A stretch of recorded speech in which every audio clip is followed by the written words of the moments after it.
হলো আজ মার্কিন প্রেসিডেন্ট ডোনাল্ড ট্রাম্প বলেছেন একটা সভ্যতাকে ধ্বংস করে দেবেন। তিনি বলেছেন আজ রাতেই বিলীন হয়ে যাবে আস্ত একটা সভ্যতা। মানে ইরানকে বুঝিয়েছেন ইরানের যে ৫-৬ হাজার বছরের একটা সভ্যতা আছে এটাকে তিনি ধ্বংস করে দেবেন। আমেরিকার বয়স কিন্তু বেশি না, ২-২৫০ বছর। ইরানের বয়স কিন্তু ৫-৬ হাজার বছর। পার্সিয়ান সভ্যতা, পারস্য সাম্রাজ্য, আমরা যেটা অনেকভাবে শুনেছি। অনেকে অনেক প্রশ্ন করেছেন আমাকে, দেখতে পাচ্ছি যে ভাই আজকে কি নিউক্লিয়ার অ্যাটাক হবে? ট্রাম্পের উপর ভরসা নাই, বাট মার্কিন মূল্যকে যারা আছেন সবাই তো ট্রাম্পের মতো পাগল না। পরাশক্তিকে যারা টিকিয়ে রেখেছেন সবাই কি পাগল হতে পারে? দর্শক আসেন শুরু করি। মার্কিন প্রেসিডেন্ট ডোনাল্ড ট্রাম্প কি বলেছিলেন? তিনি বলেছেন আজ রাতেই বিলীন হয়ে যাবে একটি সভ্যতা। ইরান মার্কিন যুদ্ধের এক ভয়াবহ চূড়ান্ত মুহূর্তে দাঁড়িয়ে মার্কিন প্রেসিডেন্ট এই হুঁশিয়ারিটি উচ্চারণ করেছেন। তিনি বলেছেন মঙ্গলবার রাতে তার দেয়া সময়সীমা বা ডেডলাইন শেষ হওয়ার প্রাক্কালে তিনি গণমাধ্যমগুলোকে ইরানের ব্যাপারে সতর্ক করে বলেছেন আজ রাতে একটি সম্পূর্ণ সভ্যতা বিলীন হয়ে যেতে পারে। নিজের সামাজিক যোগাযোগ মাধ্যম, যেখানে ট্রাম্প সাধারণত কথা বলেন, ট্রুথ অ্যাকাউন্টে, সোশ্যাল অ্যাকাউন্টে ট্রাম্প এরকম ভয়ঙ্কর বার্তা পৃথিবীর উদ্দেশ্যে ছড়িয়েছেন। প্রেসিডেন্ট ট্রাম্প তার পোস্টে লিখেছেন আজ যারা ইরানে আছেন, যে সভ্যতাকে ধ্বংস করা হচ্ছে সেখানে আর কেউ ফিরে আসবে না। কিন্তু তিনি চান না এমন কিছু ঘটুক। সম্ভবত তারপরও এটা হতে যাচ্ছে। তবে ধ্বংসের হুমকির প্রাক্কালে তিনি একটি প্রচ্ছন্ন আশার কথাও শুনিয়েছেন, মানে একটা সম্ভাবনার কথাও তিনি শুনিয়েছেন। আর সেটি হলো, তিনি বলেন যদি সেখানে সম্পূর্ণ শাসন ব্যবস্থার পরিবর্তন ঘটে এবং তুলনামূলক বুদ্ধিমান ও কম উগ্রবাদী কেউ ক্ষমতায় আসে, তবে হয়তো বৈপ্লবিক ও চমৎকার কিছু ঘটতে পারে। এখানে খেলাটা আছে ট্রাম্পের। কে জানে, আজ রাতেই আমরা তা জানতে পারবো। ট্রাম্পের মতে দীর্ঘ ৪৭ বছরের চাঁদাবাজি ও দুর্নীতি ও মৃত্যুর অবসান ঘটার এখনই সময়। ট্রাম্প তার কৌশলে যে চালটি দিয়েছেন, তিনি ইরানের সরকার বিরোধীদের বোঝাচ্ছেন যে আজকে আমরা পারমাণবিক অ্যাটাক করে পুরো ইরানকে ধ্বংস করে দেব। তোমরা যদি বাঁচতে চাও আজকে এই ইরানের খামেনি সরকার বা রেজিমের বিরুদ্ধে মাঠে নেমে সভ্যতা বাঁচাও। মানে সে নিজে যখন বোম্বিং করে অ্যাটাক করে ইরানকে দমাতে পারছে না, বরং ইরান তার কাপড় খুলে ছেড়ে দিয়েছে, তখন তিনি ইরানের জনগণকে হুমকি দিচ্ছেন আজ তিনি একটি সভ্যতার বিলীন ঘটিয়ে দেবেন। ও বাপরে বাপ, তিনি উপরের ওনার চেয়ে পাওয়ারফুল হয়ে গেছেন, যার নিজেরই ৩ বেলা মেডিসিন খেয়ে টয়লেটে যাওয়া লাগে। তিনি ইরানের জনগণকে বলছেন যে তোমরা মাঠে নামো, তোমরা চাইলে একটা নতুন সরকার তৈরি করতে পারো যারা কম উগ্রবাদী, যারা আমেরিকার পছন্দের হবে, অর্থাৎ আমেরিকার কথা উঠবে, আমেরিকার কথা বসবে আর উঠবে আর বসবে। আমেরিকা ইসরায়েল যা বলবে জর্দানের মতো, আরব আমিরাতের মতো বা আরব রাষ্ট্রের মতো। আর তারা এসে এখান থেকে তেল গ্যাসগুলো নিবে, বিনিময়ে তাদেরকে কিছু ছিটে ফুটা দিবে, সেগুলো খেয়ে তারা ডান্ডা খাড়া করে বসে থাকবে আরবের মতো। ইরানের জনগণ আজ রাতে নামবে কি নামবে না সেটা সময়ের ব্যাপার। কিন্তু ইরান কি বলেছে? ইরান দুটো জিনিস বার্তা দিয়েছে। এক, ইরানের ১,৪০,০০,০০০ মানুষ ট্রাম্পের বিরুদ্ধে লড়ার জন্য প্রস্তুতি নিয়েছে। ১,৪০,০০,০০০। ইরানের মোটামুটি জনসংখ্যা মেবি ধারণা করছি ৯ কোটির মতো। পাকিস্তানে আছে ২৫ কোটি, বাংলাদেশে আছে ১৮ কোটি। ইরান আয়তনে বড় দেশ হলেও এখানে জনসংখ্যা ৯ কোটি। এর মধ্যে ১,৪০,০০,০০০ নাম এন্ট্রি করেছে ওই দখলদারদের বিরুদ্ধে লড়াই করার জন্য। বুঝতে পেরেছেন? দ্বিতীয় একটি ব্যাপার, মার্কিন সামরিক বাহিনীর চিফ অফ স্টাফ চেয়ারম্যান, পেন্টাগনের একজন ঊর্ধ্বতন ব্যক্তি, তিনি আজকে বলেছেন জানেন, তিনি আজকে বলেছেন যে আমরা আমেরিকাতে গিয়ে যে আমরা ইরানে অভিযান চালাতে গিয়ে, মানে পাইলটকে উদ্ধারে গিয়ে সবচেয়ে বড় যে ধাক্কাটি খেয়েছি সেটা হয়তো অনেকে বুঝবে না বা বিশ্বাস করবে না। কি সেটি? আমরা যখন ইরানে নেমেছি, শুধু ইরানের সেনাবাহিনী বা IRGC নয়, ইরানের যে সকল সিভিল মানে সাধারণ মানুষ আছেন, যাদের কাছে ছোট একটা শটগান আছে বা একটা পিস্তল আছে, তারাও আমাদের দিকে তেড়ে এসেছে, গুলি ছুড়েছে। মার্কিন সাবেক CIA প্রধান বলছেন যে একটি অ্যাটাকে ৬ জন মার্কিন সেনা মারা গেছে, কিন্তু এখনো আমেরিকা অ্যাডমিট করেনি, মানে মার্কিন প্রশাসন। কিন্তু মার্কিন যুক্তরাষ্ট্রের CIA প্রধান তো মিথ্যা বলার লোক নন, তিনি বলছেন একটি অ্যাটাকে ৬ জন মার্কিন সেনা ওপারে চলে গেছে। কথাটা আবারও রিপিট করি, সেই চিফ অফ স্টাফ চেয়ারম্যান বলছেন যে আমরা যখন ইরানে অভিযানে নেমেছি, চারদিক থেকে ইরানিরা আমাদের ঘিরে ধরেছে। আমরা কল্পনা করতে পারিনি একটি দেশের মানুষ মার্কিন কমান্ডো বাহিনীর সামনে দাঁড়িয়ে পিস্তল বা শটগান বা বন্দুক, তাদের কাছে যে আগ্নেয়াস্ত্রটি আছে সেটি দিয়ে আমাদের গুলি ছুড়েছে। আমরা কজনকে মোকাবেলা করব? শুধু ইরানি বাহিনী নয়, তাদের সামনে দাঁড়িয়ে গেছে অজস্র ইরানিরা। একটা জাতিকে আপনি শেষ করে দিবেন, সভ্যতাকে কি করে? ৯ কোটি মানুষকে শেষ করবেন। যদি নিউক্লিয়ার অ্যাটাক করে আপনি ধরেন ৮ কোটিও মারেন, ১ কোটি দাঁড়িয়ে যাবে। সবাই জাপানিজ নয়। তালেবানদের কিছু করতে পেরেছেন? পারেননি। তালেবান থেকে লজ্জাজনক বিদায় নিয়েছেন, পুরো পৃথিবী সেই দৃশ্য দেখেছে।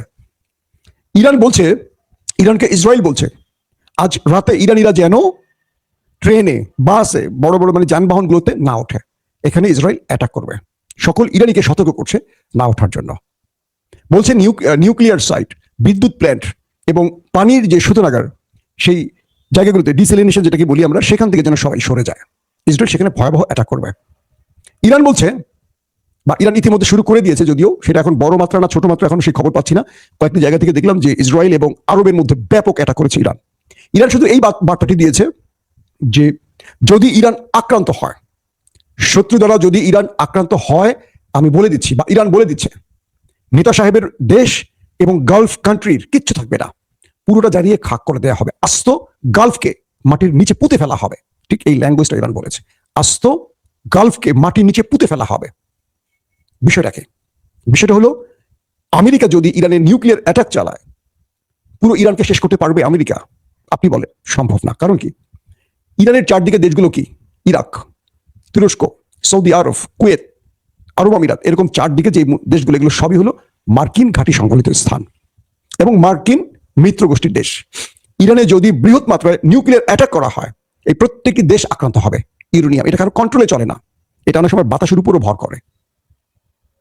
আল্লাহ না করুক, একটা ইরানের নিউক্লিয়ার চালাতে গিয়ে পুরো মুসলিম সভ্যতাকে যদি পাগলা ট্রাম্প শেষ করে দিতে চায়, মার্কিন যুক্তরাষ্ট্রের সাংবাদিকরাই বলছে তাকে বেসামাল, মানসিক রোগী। আমরা বললে দোষ না তো নাকি? তো এই ব্যক্তি যদি তার খেয়াল খুশি মতো ইরানকে শেষ করতে গিয়ে পুরো মুসলিম সভ্যতাকে শেষ করে দেয়, এটাই ভালো। কারণ এই মুসলিমদের দরকারই নেই পৃথিবীতে, এই মুসলিমদের দরকারই নেই পৃথিবীতে। কেন? 250 কোটি মুসলিম পৃথিবীতে আছে, একটা ইরানের পাশে দাঁড়াবার মতো কাউকে দেখছেন? চেচেনরা বোধহয় ঘোষণা দিয়েছে রাশিয়া থেকে তারা নামবে ইরানের পক্ষে, আর কেউ হুতিরা, আর হিজবুল্লাহ, আর ইরাকের ইসলামিক রেজিস্ট্যান্স, আর কেউ নামেনি। তুরস্কের দিকে আসছে। ইতিমধ্যে আপনারা খবর পেয়েছেন গ্রিসের সাথে ইসরায়েল সামরিক চুক্তি করেছে। তার মানে গ্রিসকে এখন এমন এমন মিসাইল, এমন এমন জিনিস দিবে তুরস্কের দিকে তাক করে। এরদোয়ান সাহেব এখন বুঝবেন যে বেশি ভদ্র থাকা উচিত না মাঝে মাঝে। আমি কিন্তু এরদোয়ান ভক্ত লোক, ইরান ভক্ত, বিষয়টা এরকম না, তুরস্ক ভক্ত না। আমি তাদের রাজনৈতিক মানে যে সিদ্ধান্তগুলো, এগুলো নিয়ে ক্রিটিসাইজ করি বা প্রশংসা করি, কোনো একটা পক্ষের না। হ্যাঁ, এরদোয়ান সাহেব খুব কৌশলে টিকছেন বা খেলছেন, তার কৌশলটা প্রয়োজন আছে। এই বিষয়ে এই মুহূর্তে এসে তিনি আমেরিকার কান যদি সাপের লেজ দিয়া চুলকান, একটা বিপদ ঘটতে পারে। কিন্তু ইরানকে যেভাবে চেপে ধরা হয়েছে, এখানে তুরস্ক ইরানের পক্ষে দাঁড়ালেও আরেকটি শক্ত পায়ে দাঁড়াতে পারতো। পাকিস্তান কিন্তু দাঁড়ায়নি, পাকিস্তান এখনো কিন্তু সৌদির পক্ষে। সৌদির হয়ে পাকিস্তান আজকে নাকি ইরানকে একটু শক্ত ভাষায় থ্রেট দিয়েছে। ইরান বলছে চুপ হয়ে যাও, তোমার আব্বার সাথে আমি খেলছি, তুমি পাকিস্তান চুপ থাকো। এটা পাকিস্তানের জনগণকে বলে নাই, এটা বলছে আসিম মনিরকে, যে মার্কিন প্রেসিডেন্ট ডোনাল্ড ট্রাম্প এবং মোহাম্মদ বিন সালমানের দাস চাকর, তাকে বলেছে। বলছে আওয়াজ কম করো পাকিস্তান, তোমার আব্বার সাথে খেলছি, বাচ্চা ছেলে চুপ থাকো, তোমার নিউক্লিয়ার থাকতে পারে, ওগুলো ব্লাস্টের আগে তোমার কি বলবো রাওয়ালপিন্ডি আমরা গুড়িয়ে দিতে পারি। আসিম মনিরের নির্দেশ দেওয়ার আগে আসিম মনির ওপারে চলে যেতে পারে। এই শব্দটা এইভাবে বলেনি, আমি একটু আপনাদের বোঝাবার জন্য বলছি। একটা আস্ত সভ্যতা ধ্বংস করে ফেলবে ট্রাম্প, জাতিসংঘ চুপ, সব চুপ, সব চুপ, সবাই মুখে কুলু পেরেছে ট্রাম্পের ভয়। এরপর নেতানিয়াহু যাবে তুরস্কে, পাকিস্তানে, গ্রেটার ইসরায়েলের জন্য চলে যাবে কোথায়, কাতার, কুয়েত, আরব, জর্ডান, যা আছে সব জায়গায় ঢুকবে। এরপর ওটাই হবে মুখ্য টাইম। আল্লাহ ভীতুদের জন্য এই ব্যবস্থাই করে রেখেছেন। অনেকে মসজিদে বসে দোয়া করেন, আল্লাহ ওটা করে দাও, ওটা করে দাও। আল্লাহ বলে আমার রাসূলকে, আমার সবচেয়ে প্রিয় হাবিবকে আমি যুদ্ধের ময়দানে ছেড়ে দিয়েছি, যিনি দোয়া করলে আমি সব কবুল করি। আমি আল্লাহ তার একটা দোয়ার অপেক্ষা থাকি। তাকে তাইফে যখন পাথর মারা হয়েছে, তিনি শুধু মুখ দিয়ে বলতো, পুরো তাইফকে উল্টে দিতাম আমি। আর আমরা জুব্বা পাঞ্জাবি পরে তার সুন্নতি আদায় করি। বুঝতে পারছেন না? আমাদের মুসলমানিত্বের মধ্যে এত বেশি ভাইরাস ঢুকছে, শুধু হালাল আর হারামের ফতোয়া দেয়। আপনি জিন্স পরেন, শার্ট পরেন, যা লাগে পরেন, আপনি অস্ত্র কোন দিকে তাক করবেন সেটা চিন্তা করতে হবে। আপনার কেবলা কোনটা বুঝতে হবে। দর্শক আসেন তারপরে গুরুত্বপূর্ণ খবর কি। এশিয়া জোনে আমেরিকার অস্ত্র প্রায় ফুরিয়ে আসছে। দক্ষিণ কোরিয়া থেকে অস্ত্র চেয়েছে, লাভ হয়নি। জাপান থেকে চাওয়া হয়েছে, জাপানও রাজি হয়নি। আমেরিকা বলছে জাপানে আমি 50,000 সেনা রাখছি, দক্ষিণ কোরিয়া আমার 45,000 সেনা, আমি জাপানকে দক্ষিণ কোরিয়াকে রক্ষায়, একটাকে চীনের হাত থেকে, একটাকে উত্তর কোরিয়ার হাত থেকে রক্ষায় আমি এত সেনা বসিয়ে রেখেছি, আর ওরা আমার বিপদে আমার ডাকে আসেনি। কে বলছে? Donald Trump. এই পাগলের ডাকে এখন কেউ আসছে না। পশ্চিমা গণমাধ্যমগুলো এখন বলছে ইরান যখন প্রথম অ্যাটাক করেছিল ইসরায়েলে, তখন 3 থেকে 5% সফল ছিল ইরান। অর্থাৎ 100টা মারলে রেশিও করেন, পার্সেন্টেজ করেন, যে 3%, 100 ভাগের 3% ইরান সফল ছিল। এর মাঝামাঝি ইরান 30% সফল হয়েছে। এখন নতুন করে কয়েকটি সূত্র বলছে 70 থেকে 80% ইরান সফল হয়, যে টার্গেটে হিট করছে, কারণ তাদের প্রতিরক্ষা ব্যবস্থা ইরান সেইভাবে ধ্বংস করে দিয়েছে। তো এটাও একটা গুরুত্বপূর্ণ তথ্য, এটা পশ্চিমা দুনিয়া বলছে, কারণ পশ্চিমারা অলওয়েজ ইরানকে দুর্বল করে প্রকাশ করে। তার মানে এই সংখ্যাটা আরো বেশি হবে, এই পার্সেন্টেজটা আরো বেশি হবে। পশ্চিমারা তো সঠিকটা দেবে না।